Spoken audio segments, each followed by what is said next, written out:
Isang magandang araw pong muli mga kababayan, at ako po ay bumabati po sa inyo, sa mga kapatid, sa mga kababayan po natin sa Luzon, Visayas at Mindanao at sa iba't ibang panig po ng mundo.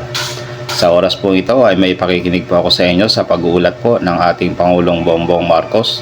At bago po yan ay huwag niyo po sanang kalimutan na mag-like at mag-subscribe dito sa ating munting programa. At muli po, ito po mga kababayan, pakinggan po natin.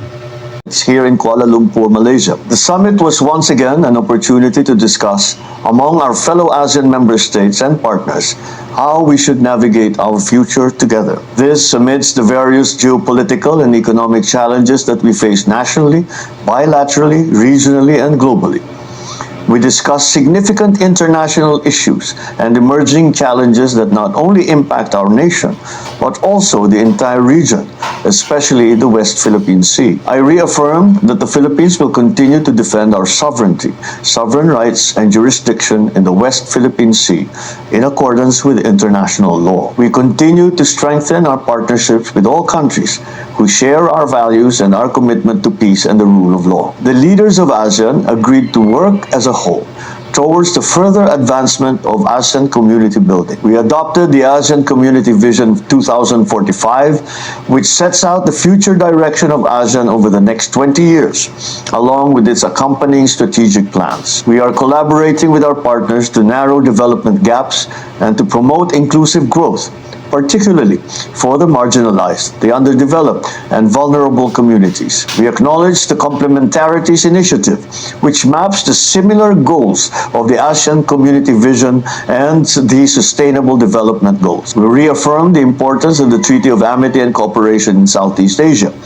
And this is a code of conduct which governs the interstate relations in the region. To prepare our country and our region for the future, the economic front must also be developed. ASEAN continued to demonstrate resilience with a growth of 4.7% in 2024, higher than the global average. The leaders and I talked about the impact of the imposition of unilateral tariff measures, which pose a threat to a region as economically integrated as ours. We welcomed the establishment of the ASEAN Geoeconomics Task Force, which is an ad hoc specialized high-level advisory body which provides real-time analysis, strategic foresight, and actionable policy recommendations to support relevant ASEAN sectoral bodies. We reaffirmed ASEAN's collective commitment to a rules-based, open, inclusive, transparent, and non-discriminatory multilateral system.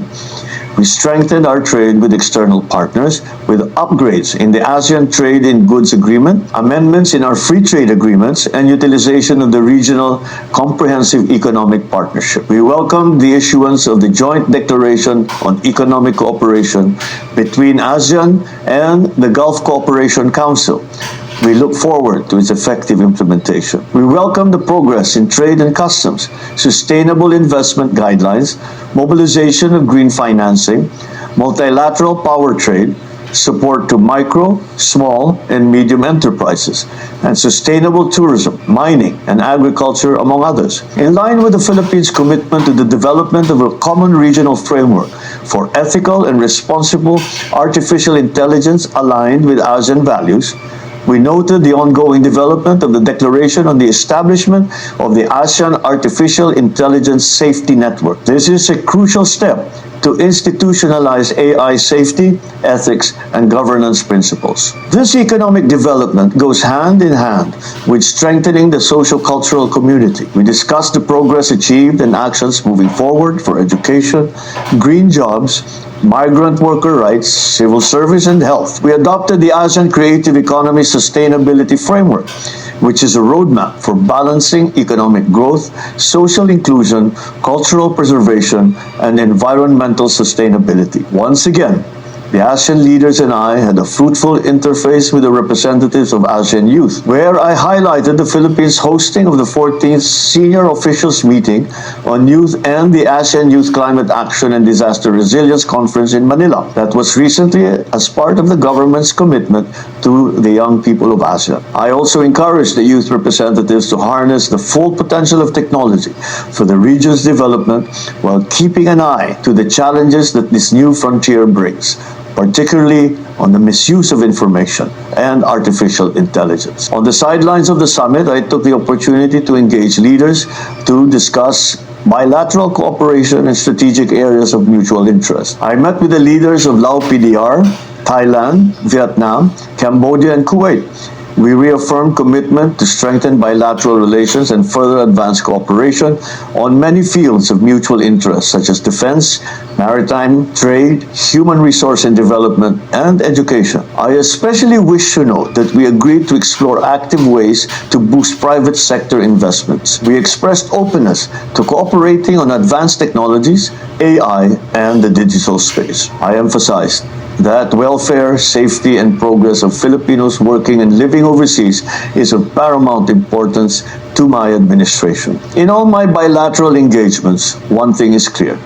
We have to continue to cooperate and to work together to navigate a future that presents us with many opportunities together with many challenges. The Philippine delegation and I are grateful to Malaysia, the chair of ASEAN this year, and our generous host for the successful 46th ASEAN Summit. As the 2026 chair of ASEAN, the Philippines looks forward to building on the gains of Malaysia's chairship and carry ASEAN forward as we navigate our future together. Maraming salamat at magandang umaga po.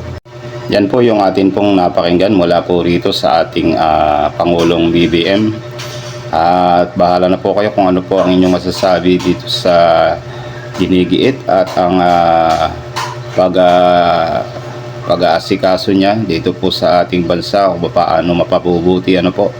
Bahala na po kayo mag-comment po dyan. At muli po mga kababayan, salamat po sa inyong pakikinig dito po sa pag-uulat ng atin pong Pangulong Bongbong Marcos. At muli po mga kababayan, aking sinasabi palagi na sa araw-araw po na lumilipas sa ating buhay at paggawa, huwag po nating kalimutan na magpasalamat sa Diyos na may lalang. Babay po.